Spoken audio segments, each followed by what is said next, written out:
नमस्कार दोस्तों, मैं हेमंत कुमार आपके अपने चैनल लीला मदन मोहन के प्रांगण में आप सबों का एक बार फिर से स्वागत करता हूं। आज हम जानने की कोशिश करेंगे भगवान के विभिन्न अवतारों की प्रकृति और प्रकारों के बारे में। साथ ही जानेंगे इन अवतारों के कार्यभारों के बारे में भी। यह प्रसंग हमने गीता प्रेस से प्रकाशित पुस्तक श्री गर्ग संहिता से लिया है। तो आइए शुरू करते हैं। प्रसंग है मुनि श्रेष्ठ श्री गर्ग जी और श्री शौनक जी के भगवत चर्चा का, जिसमें श्री शौनक जी ने कहा कि प्रभु, आज मेरे मन में एक जिज्ञासा उत्पन्न हुई है जिसके निवारण की आपसे अपेक्षा है। मैं यह जानना चाहता हूँ कि भगवान के अवतार कितने प्रकार के हैं, उन अवतारों के उदाहरण क्या हैं, साथ ही उनके कार्यभार क्या हैं। आप कृपया यह बताने का कष्ट करें। श्री गर्ग जी ने कहा कि ब्राह्मण, भगवान के गुणानुवाद से संबंध रखने वाला कोई भी प्रश्न बहुत ही उत्तम होता है। इसके कहने, सुनने और पूछने वाले तीनों का कल्याण हो जाता है। आपका प्रश्न भी इसी श्रेणी से संबंधित है। फिर उन्होंने कहा कि आपके इस प्रश्न के संबंध में मैं आपको एक प्राचीन इतिहास बताता हूँ, जिसके श्रवण मात्र से ही श्रोता को परम आनंद की अनुभूति होती है। बहुत समय पहले की बात है। मिथिलापुरी में बहुलाश्व नाम का एक प्रतापी और विख्यात राजा राज्य करता था। वे भगवान श्री कृष्ण के परम भक्त, अहंकार रहित और शांत चित्त प्रकृति के राजा थे।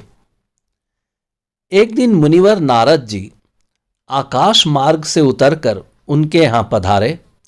राजा ने उन्हें आसन पर बिठाया और भली भांति उनकी पूजा करने के बाद हाथ जोड़कर उनसे इस प्रकार पूछा, महामते, जो भगवान अनादि प्रकृति से परे और सबके अंतर्यामी के साथ साथ सबके आत्मा भी हैं, वे शरीर कैसे धारण करते हैं? सर्वत्र व्यापक होते हुए भी वे शरीर में कैसे बन सकते हैं? कृपया यह मुझे बताने की कृपा करें।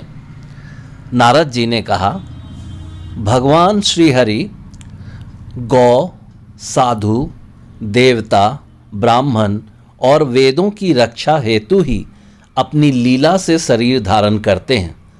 अपनी अचिंत लीला शक्ति से ही वे देहधारी होकर भी व्यापक बने रहते हैं। जैसे नट या जादूगर अपनी माया से मोहित नहीं होता और दूसरे लोग मोह में पड़ जाते हैं, वैसे ही अन्य प्राणी भगवान की माया देखकर मोहित हो जाते हैं, किंतु परमात्मा मोह से परे रहते हैं।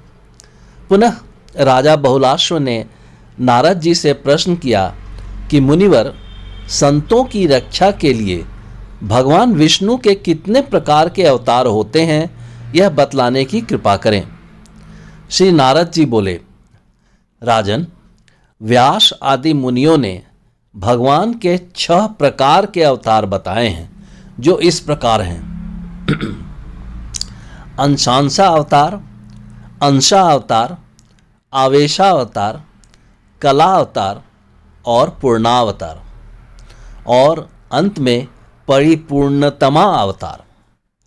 उदाहरण स्वरूप मरीचि आदि अंशांशा अवतार हैं, ब्रह्मा आदि अंशा अवतार हैं, कपिल एवं कूर्म प्रभूति कला अवतार हैं, और परशुराम आदि आवेशा अवतार कहे गए हैं।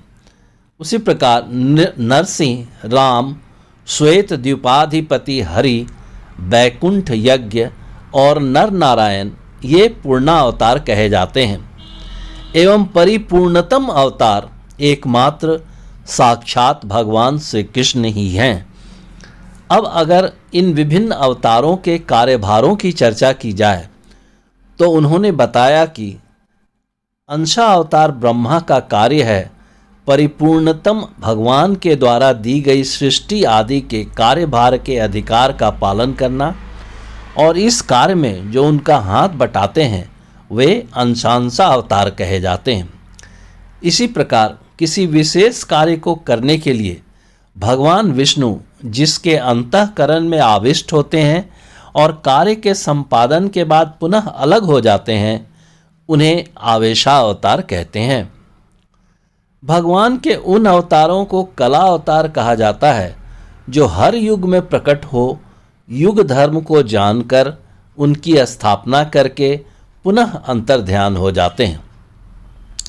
जहाँ 4 व्यूह प्रकट हों, जैसे राम, लक्ष्मण, भरत तथा शत्रुघ्न, तथा जहाँ 9 रसों की अभिव्यक्ति देखी जाती हो, साथ ही बल पराक्रम की पराकाष्ठा दिखती हो, भगवान के वैसे अवतार को पूर्णावतार कहा जाता है। जिस अवतार में पूर्ण का पूर्ण लक्षण दिखता हो और मनुष्य जिसे पृथक पृथक भाव के अनुसार अपने परम प्रिय रूप में देखते हैं, वही साक्षात परिपूर्णतम अवतार है। भगवान श्री कृष्ण ही परिपूर्णतम अवतार हैं, क्योंकि श्री कृष्ण ने ही एक कार्य के उद्देश्य से अवतार लेकर अन्यान्य अनेकों कार्यों का संपादन किया है। श्री गर्ग जी और श्री सौनक जी के भगवत चर्चा का प्रसंग यहीं समाप्त होता है। इस तरह हमने जाना कि भगवान के अवतार कितने प्रकार के होते हैं और उन अवतारों की प्रकृति क्या है तथा उनके उदाहरण और कार्यभार क्या हैं। जो पूर्ण पुराण पुरुषोत्तम एवं परात्पर पुरुष परमेश्वर हैं, उन साक्षात सदानंदमय कृपानिधि गुणों के भंडार भगवान श्री कृष्णचंद्र की मैं शरण लेता हूँ। धन्यवाद। जय श्री कृष्ण, जय राधे राधे। आशा करता हूँ वीडियो आपको पसंद आया होगा। अगर पसंद आया हो तो वीडियो को लाइक ज़रूर कर दीजिएगा। एक बात और, अगर आप इस चैनल पर नए हैं तो चैनल को सब्सक्राइब कर दीजिएगा और बेल आइकन को भी प्रेस कर दीजिएगा, जिससे मेरे नए वीडियो का नोटिफिकेशन वीडियो अपलोड होते ही आपको मिल जाए। तो आज के लिए बस इतना ही। फिर मिलते हैं अगले वीडियो में। तब तक के लिए राधे राधे।